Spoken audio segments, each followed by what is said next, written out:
여호수아서를 시작하도록 하겠습니다. 좋으신 하나님, 이 시간에도 성령 하나님께서 조명하여 주셔서 말씀의 시간을 나누게 하신 것 감사하고 은혜를 더하여 주시옵소서. 감사드리며 거룩하신 예수님의 이름으로 기도합니다. 오늘 여호수아를 이제 이렇게 시작하게 되었습니다. 우리 교재는 96페이지를 펴주시면 될 것 같습니다. 그래서 오늘 여호수아 첫날인데 여호수아서는 그 구조를 우리가 한번 잠깐 보도록 하겠습니다. 자, 우리 책을 한번 교재를 한번 잠깐 읽어볼까요? 여기 보면 여호수아는 이제 24장까지 있는데요. 여호수아 1장부터 12장까지를 나눌 수가 있고 또 그다음에 이제 여호수아 13장서부터 24장까지 나눌 수가 있는데 우리가 이제 보면은 여호수아 여기 보면 이제 여호수아 1장부터 12장까지는요. 여호수아와 만나 세대가 약 5년간 치른 정복 전쟁에 대한 이야기가 몇 장까지 이어지느냐 하면은 1장부터 12장까지 이어지는 것을 볼 수가 있습니다. 그리고 이제 두 번째 보면은 13장서부터 24장까지는 이제 정복 전쟁을 치른 후에 그 가나안 땅을 12지파에게 그 분배하는 것과 관련해서 또 이렇게 정착하는 것과 관련된 이야기가 주된 내용으로 이루어지는 것이 여호수아서의 이야기다라고 볼 수가 있겠죠. 그래서 이제 간단히 여호수아서는 구조로 할 것도 없이 그냥 딱 두 부분으로 이해하시면 되겠죠. 12장까지는 뭐냐면 5년간의 정복 전쟁. 그리고 두 번째 13장서부터 24장까지는 가나안의 땅 분배와 정착에 관한 이야기가 여호수아서의 이야기다라고 이렇게 간단히 기억을 해주시면 될 것 같습니다. 자, 우리 이제 여호수아와 만나 세대랑 관련된 우리 여호수아 1장의 내용을 한번 잠깐 공부를 해보면은요. 여호수아 1장에서 보면 이제 여호수아가 이제 이스라엘의 정말 40년 만에 그런 수건 사업이었던 그 가나안을 정복하기 앞서서 새로운 일을 시작하는데 굉장히 두려운 마음이 많았죠. 그래서 이제 여기 한번 저희가 읽어보면은요. 하나님께서는 두려워하는 여호수아에게 마음을 강하게 하고 담대하라라고 말씀하신 이런 말이 나오죠. 우리가 여호수아서 1장에 보면은요. 여호수아에게 하나님께서 너는 마음을 강하게 하고 담대하라는 말씀이 자그마치 3번이나 나오는 것을 볼 수가 있습니다. 그래서 우리가 보시면 알겠지만 이런 게 있죠. 어떤 게 있느냐면은 우리도 환경 가운데 새로운 시작을 할 때, 뭐 예를 들자면 새로운 학교, 그러니까 학년이 아이들 같은 경우는 학년이 올라간다거나 아니면 새로운 직장을 구하게 되고 또 이제 여러 가지 뭐 시험을 뭐 앞두고 있거나 이런 여러 가지 경우 가운데서 뭐가 있냐 우리도 여호수아와 동일하게 뭐냐면은 두려운 마음이 이렇게 생길 수가 있다라는 거죠. 그래서 그 시작을 할 적에 우리 마음이 막 두려운 마음이 있는데 하나님이 너무나도 감사하게도 그냥 네가 알아서 해라 이렇게 얘기하신 게 아니라는 거죠. 그래서 우리가 두 번째 구절도 한번 읽어보면 하나님께서 이렇게 위로의 말씀과 평강의 말씀을 허락해 주셨는데 그 말씀 바로 뭐냐 하면 여호수아가 어디로 가든지 함께 하시겠다는 그런 약속을 주셨다라는 거예요. 그러니까 이렇게 여호수아가 누가 뒤에 그 배경이 돼서 하나님 그 어려운 정복 전쟁을 이뤘느냐 하면 하나님이 뒤에 계시기 때문에 정말 믿음과 순종을 가지고 정복 전쟁에서 이길 수가 있었다라는 거죠. 그래서 우리의 삶도 동일합니다. 우리의 삶도 여호수아 같이 뭐냐 하면 그냥 사실 미래를 안다면 우리가 좀 어떻게 인생을 수월하게 살아갈 수도 있지만 미래가 굉장히 불투명하고 뭐 직장이 없다거나 아니면 뭐 경제적인 어려움이 있다거나 건강에 대한 염려 여러 가지 있을 때 우리의 삶이 굉장히 두렵고 떨리는데 정말 감사하게도 하나님께서 뭐라고 얘기해 주시느냐 하면은요. 여호수아 시대 때는 하나님 아버지께서 함께 하신다라고 그렇게 얘기를 해 주셨는데 우리가 지금 시대의 성도들에게도 동일한 말씀이 하나님께서 우리에게 주셨죠. 그게 바로 뭐냐 하면 요한복음 14장 18절에 보면은 성령께서 우리와 함께 하신다는 게 우리의 인생길에 성령께서 우리와 함께 하신다라고 얘기해 주셨는데 예수님께서 모든 33년의 공생의 사역을 마치시고 나서 하늘나라로 올라갈 때 그 제자들이 얼마나 두려웠는지 몰라요. 예수님이 우리와 동거동락을 같이 하셨던 예수님이 하늘나라로 가시지만 우리가 뭐냐면 너무나 인간 자체가 연약한 존재이기 때문에 그 두려움과 그 불안함을 이길 수가 없는 거예요. 근데 하나님 우리에게 선물을 주셨어요. 예수님이 떠나가시면서 어떤 선물을 주셨느냐면 성령 하나님이 우리에게 임한다라고 하셨어요. 그래서 요한복음 14장 18절에 보면 너희를 도와주는 보혜사 성령을 보내주시겠다. 그러시면서 너희를 고아와 같이 버려두지 않고 성령께서 항상 우리와 뭐 한다고 우리 마음속에 계신다라고 얘기를 해 주셨어요. 그래서 정말 우리가 성령 하나님의 존재를 깨닫고 인정을 한다면 우리가 막 삶이 힘들고 고단하고 새로운 그 환경 가운데 두려움이 올 때 강하고 담대할 수 있는 비결은 딱 한 가지예요. 하나님이 나와 함께 하신다. 성령님이 나와 함께 하신다는 걸 우리 모든 성도님들도 같이 기억을 해 주셨으면 좋겠다라는 생각을 하게 됩니다. 자, 이제 우리가 여리고성 여기 이제 여호수아 우리가 이제 2장 이제 보시게 되면은요. 여호수아 2장서부터는 무슨 내용이 나옵니까? 이제 그 여호수아에게 이제 하나님이 강하고 담대하게 말씀을 해 주시면서 이제 뭐가 되는 부분이냐면 이제 본격적으로 전쟁을 치러야 되는 거예요. 그래서 제일 먼저 맞닥뜨리는 성읍이 어디냐면 여리고성이라는 걸 볼 수가 있죠. 그래서 이제 여호수아의 전쟁에는 전략이 있어야 되는데 무턱대고 하는 것이 아니고 하나님 앞에 나아가면서 기도하면서 전략을 세워야 되는데 인제 여호수아가 세운 그 전략이 뭐냐면 첫 번째 맞닥뜨리게 되는 그 여리고성의 2명의 정탐꾼을 어디다 보낸다고요? 여리고로 보낸다라는 거죠. 그래서 인제 그 2명의 정탐꾼의 이야기가 이렇게 나오는 것을 볼 수가 있습니다. 그래서 인제 한번 제가 잠깐 읽어 보면은요. 읽어 보겠습니다. 여리고 성에 사는 라합이라는 여인의 도움으로 무사히 위기를 넘기게 되고 이때 라합은 2 정탐꾼들 앞에서 아주 놀라운 고백을 합니다.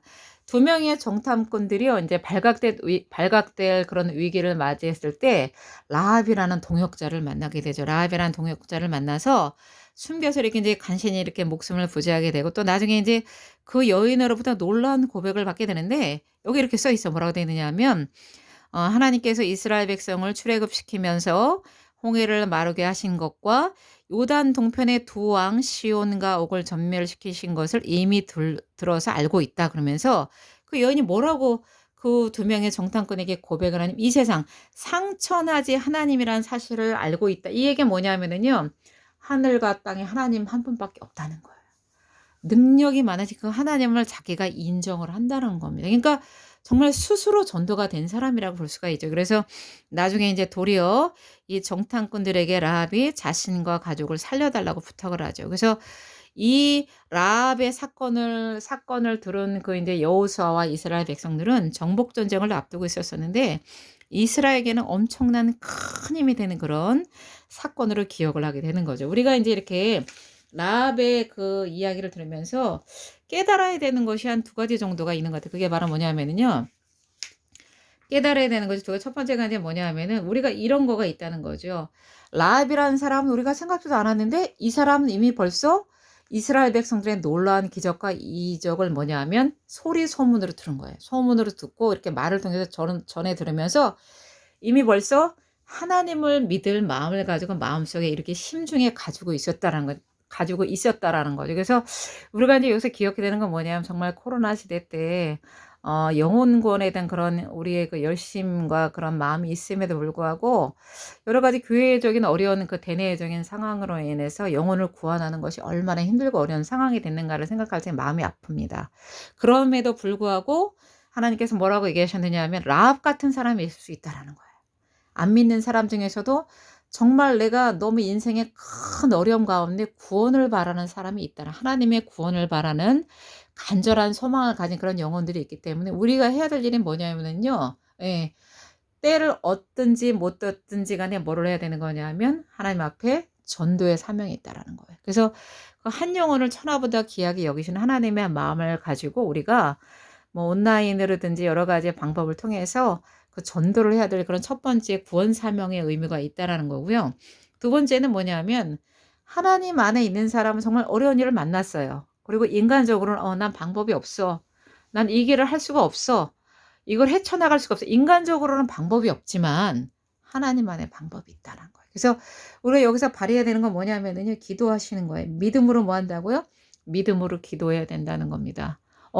내 생각과 내 경험으로는 이룰 수 없지만 하나님은 하실 수 있다. 그래서 어떻게 되는 거냐 하면 이스라엘 백성들도 전혀 예측하지 못한 일이 생겨나잖아요. 그래서 뭐냐면은 전혀 예측하지 못했는데 라합과 같은 그런 동역자가 생긴다라는 거예요. 이스라엘을 막 도와주는 사람이 여기저기서 생겨난다라는 거예요. 그러니까 우리의 삶도 똑같아요. 내가 막 정말 이제는 더 이상의 그런 고난을 헤쳐나갈 힘도 없고 방법도 없어요. 근데 여러분 기억하세요. 우리의 인간적인 방법이 끝나면은요. 하나님의 시작입니다. 그것이 바로 믿음이에요. 그래서 어떻게 보면 여호수아는요. 어떻게 전쟁에서 이겼느냐? 믿음과 하나님을 믿는 믿음과 순종을 가지고 나아갔기 때문에 이긴 거예요. 막 능력으로 이긴 게 아니에요. 그래서 우리가 기억해야 되는 건 뭐냐면은 두 번째는 뭐냐면은요. 이거죠. 하나님 안에서 뭐냐면은 우리가 어려운 일을 만날 적에 어렵다 생각하면 하나님 앞에 믿음으로 기도하세요. 믿음으로 기도하면 라합을 이렇게 이스라엘에게 붙여 주셨듯이 우리들에게도 어느 곳에서 나올지 모르는 그런 도움의 손길이 있다라는 거 기억해 주시고 어려운 일을 만나면 믿음으로 기도하는 그런 성도님들이 되셨으면 좋겠습니다. 자, 우리가 이제 계속적으로 인제 한번 읽어 보면은요. 3 번의 여호수아 3 장부터 5 장까지의 내용을 한번 잠깐 읽어 보도록 하겠습니다. 인제 우리가 그래서 인제 제일 먼저 여리고성을 정탐하고 인제 나서 나중에 여리고성을 정복하기 전에 어떤 일을 해 줘야 되는 거냐면은요. 이거를 해야 되는 거죠. 요단강을 탁 맞닥뜨리게 됩니다. 그래서 인제 요단강을 맞닥뜨리게 될 때 한번 읽어 보도록 하겠습니다.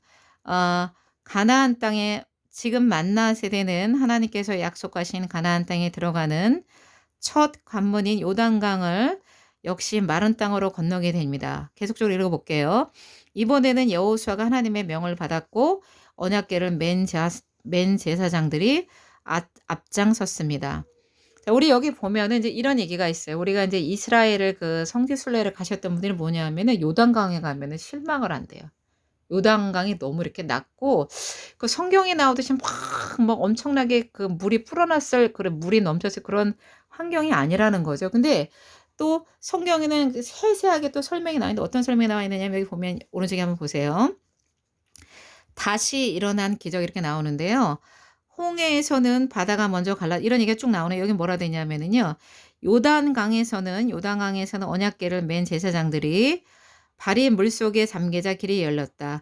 근데 여기 보면은 그때는 성경에도 나와 있는 말입니다. 그때는 요단강의 물이 넘치는 시기였다. 우리가 이제 볼 적에 뭐냐면 시기적으로 그 요단강 물의 그 넘치는 시기가 있다는 게 바짝 마르는 시기가 있고 그것이 넘치는 시기가 있다라는 거죠. 그래서 희한한 거는 그 여호수아서는 여기 홍해 바다를 건널 때 하나님께서 홍해 바다를 먼저 갈라 주시고 이렇게 이스라엘 백성들이 그냥 편안하게 어떻게 보면 막 급하게 이렇게 그 홍해 바다를 건너갔는데 희한하게 그 인제 이스라엘 사람들이 그 가나안 땅을 정복할 적에는 하나님이 이스라엘 사람들에게 믿음을 먼저 보이라고 얘기를 하시는 거예요. 그래서 아니 막 그 강물이 넘쳐갖고 휩쓸려 갈 수도 있는 그런 시기에 제사장들에게 법궤를 메고 뭐를 먼저 해라? "너희들이 믿음을 보여라." 믿음을 보이고 어떻게 하는 거냐? 믿음을 그러니까 두려움이 있는 거야. 이렇게 내가 막 발을 담궜는데 이 물이 고치지 않으면 나는 빠져 죽지 않을까 이런 걱정을 해야 되는데 그런 두려움을 이기고 그 두려움을 뭘로 이기는 거냐면 하나님을 믿는 믿음으로 이겨 나가는 거예요. 믿음으로 이겨 나가서 그럴 때 하나님의 기적이 일어나는 겁니다. 하나님께서 때로는요 저희들에게 뭐를 요구하시느냐 하면 믿음을 요구하실 때가 있어요. 근데 믿음이라는 게 되게 쉬운 게 아니라 믿어." 이렇게 말로 하는 것이 아니고 행함이 있는 믿음이 반드시 있어야 됩니다. 하나님을 믿는다면 "네가 이렇게 먼저 나에게 보여라." 이러는 게 있다라는 거예요. 그래서 우리가 그런 믿음의 테스트를 반드시 잘 거쳐가시는 성도님들 되셨으면 좋겠는데 이 언약궤를 맨 제사장들이 이렇게 인제 요단강이 딱 말라갖게 건너갈 적에 우리가 성경에 보면은요 정말 이게 '아 이 말이 정말 진짜였을까?' 이렇게 의문이 되는데 정말 성경은 지명 하나까지도 다 설명을 하면서 이것이 사실이었다는 것을 이야기해 주는 것을 볼 수가 있습니다.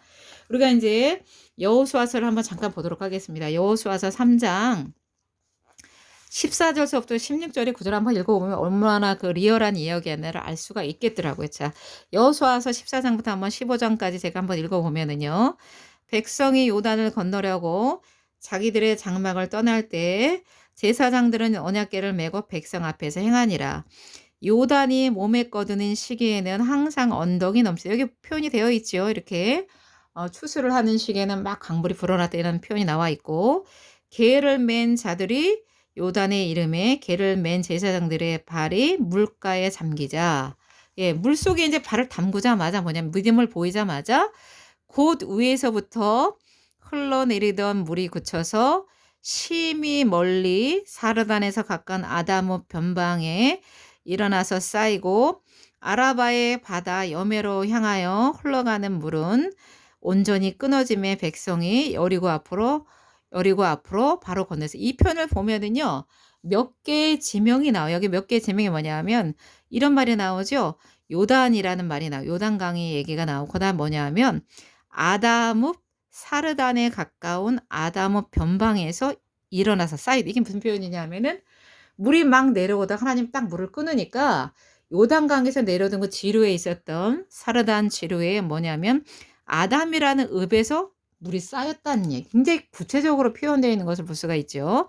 그리고 나서 요단강 아래에 있었던 어디예요? 여매라는 건 뭐냐면은요. 사해 바다를 얘기하는 거예요. 사해 바다로 흘러들어가는 물이 어떻게 됐다? 끊어졌대. 여러분 상상해 보세요. 상상을 해 보시면 이해가 가실 텐데 제가 지도를 보면 잠깐 설명을 해 드리면은요. 이렇게 돼 있죠. 이스라엘의 지도가 여러분 보시다시피 제가 예전에도 한번 말씀드렸던 기억이 나는데 이스라엘의 지도를 이렇게 기억을 해 주셔야 돼요. 그 강물과 여기 보면 맨 아래쪽에 이스라엘 사해 바다가 지금 오늘 성경에 나왔던 여매 바다라는 곳이죠. 여기 여매 바다가 있고 여기가 요단강이 있는 거예요. 요단강이 있고 여기가 뭐냐면은요. 예수님께서 사역하셨던 갈릴리 바다예요. 그리고 위쪽에 뭐냐면 나중에 이제 여호수아가 엄청난 전투를 치르는 메로모스라는 곳입니다. 근데 오늘 보면 요단강을 이렇게 건넜어요. 건넜는데 하나님이 물을 딱 제사장들이 물속에 이제 발이 딱 잠궈지니까 물을 딱 끊어 주셔서 요단강 지류에 있었던 아담이라는 성읍에서 그 쌓인 물들이 어디로 쌓였다고요? 예. 여기쯤 어디겠죠. 그래서 이 요단 성읍에 물이 막 쌓여 가지고요.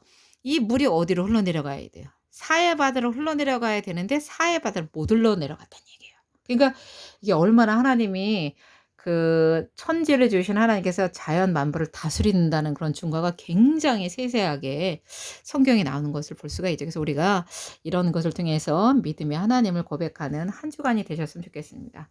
마치겠습니다.